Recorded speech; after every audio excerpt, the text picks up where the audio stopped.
माखासे गोबां बारग' एनडिएफबिफ्रा फालिनो नागाराखै गायसनगिरि रन्जन दैमारिनि जोनोम सानखौ। उदालगुरि जिल्लानि बारग' एनडिएफबिफोरा गोबावजों खनसे जयै सावरायलायदों। फैगौ 21 फेब्रुआरियाव एनडिएफबिनि गायसनगिरि रन्जन दैमारिनि 65थि जोनोम सान फालिनोबो खौरांनि गेजेरजों बिबुंथि लाखिदों।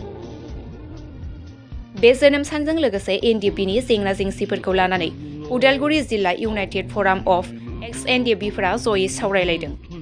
फैबाय थानाय 21 फेब्रुआरियाव उदालगुरि जिल्ला दैफां नोलोबारियाव गायसनगिरि रन्जन दैमारिनि जोनोम सानखौबो फालिनो थाम-थिम सावरायनाय जादों।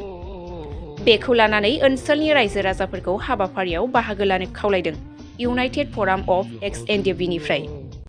जोङो गोबावथार जाबायमोन उदालगुरि जिल्ला इउनाइटेड फराम अफ एक्स एनडिएफबिआ बेबायदि जथायसे जिरायनानै जों सावरायलायनो जोङो गोबावथार जाबायमोन सावरायलायनाय जायाखैमोन। बेवहाय दिनैनि बे समाव जोङो उदालगुरि जिल्ला इउनाइटेड फराम अफ एक्स एनडिएफबिआ जेसेबांखिनि जोंनि सोद्रोमाफोर दङ जों बयखौबो हांख्रायलायनानै बोथिसे ओंखाम जालायलायनानै जों सावरायलायदों।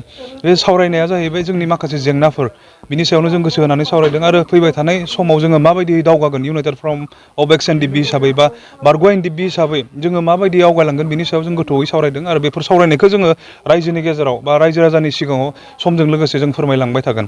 जोङो मोजां रोखोमै सावरायलांबाय आरो बयनिख्रुइ मोनसे गोसो होना सावरायनाया बेनोमोन जे 21 फेब्रुआरिया गेदेमा बिथां एनडिएफबिनि गायसनगिरि डिआर नाब्ला सारनि जोनोम सान।